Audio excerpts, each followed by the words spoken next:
શારદાબેન વીટીવીમાં આપનું સ્વાગત કરું છું. આપની ઘણી બધી મોટિવેશનલ સ્પીચીસમાં આપ વાત કરો છો કે ખુશ રહેવું જોઈએ, હેપીનેસ રાખવી જોઈએ, હેપીનેસ હોવી જોઈએ. તો આફ્ટર ઓલ હેપીનેસ છે શું? Thank you so much. પહેલા તો મારા દર્શકોને તથા વીટીવીને અને હેમંતભાઈ તમને પણ thank you God and everyone thank you. પહેલી વાત તો એ છે કે નવું વર્ષ શરૂ થયું છે 2026. મારા બધા જ પ્યારા મિત્રો દરેકને હેપી ન્યૂ યર. હેપીનેસની વાત જો તમે હેમંતભાઈ કહેતા હોય તો હેપીનેસ લાઈફમાં બહુ જ જરૂરી છે.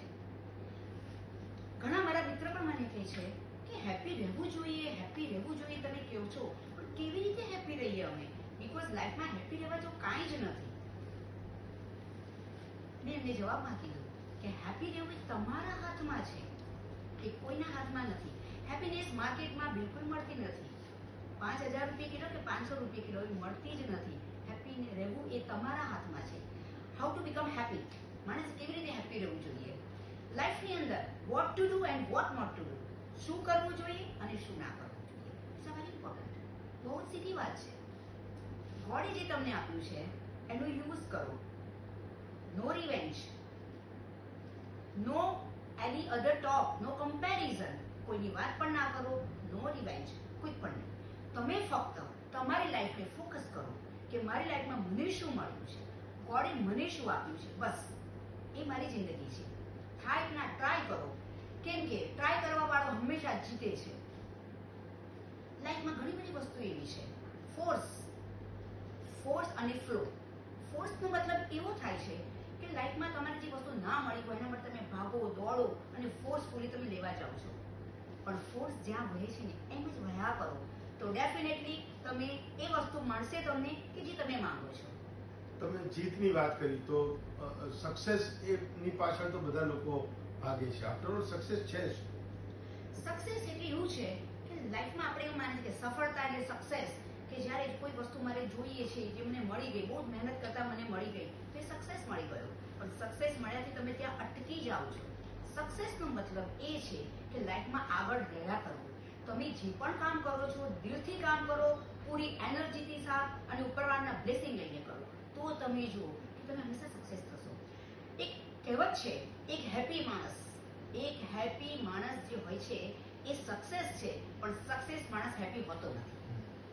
બંનેમાં બહુ ફરક છે.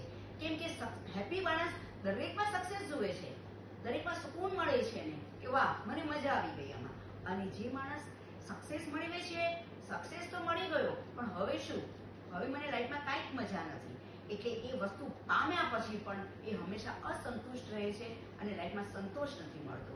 એટલે સક્સેસ ખરેખર દિલથી માનો તો સક્સેસ એને સક્સેસ કહેવાય. તમે જીત હારની વાત કરી, હું એને શું ના કરવું અને શું કરવાની વાત કરી. તો લાઈફના ડૂઝ અને ડોન્ટ્સ છે શું તમારા? યસ, વેરી ઇમ્પોર્ટન્ટ અને વેરી સિમ્પલ કે લાઈફની અંદર what to do and what not to do, શું કરવું જોઈએ ને શું ના કરવું જોઈએ. લાઈફમાં અમે એ કરીએ છીએ, આપણે બધા જ, કે લાઈફની અંદર કોઈએ શું કર્યું એ ખાસ જોઈએ છે.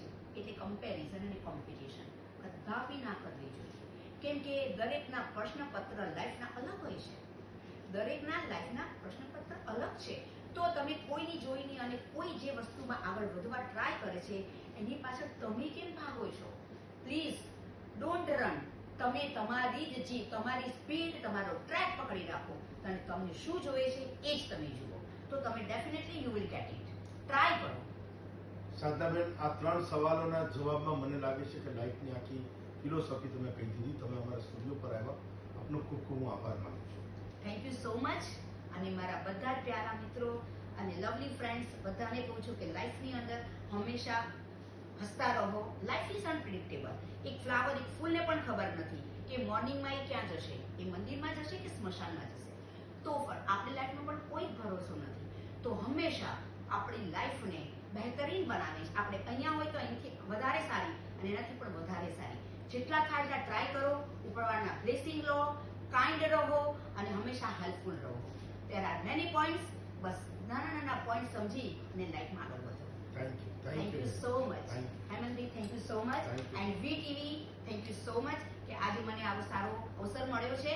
તો મારા પ્યારા મિત્રો હંમેશા જરૂરથી આ સાંભળજો અને એ જ પ્રમાણે કરજો અને તમારી લાઈફને આબાદ બનાવો. Thank you so much.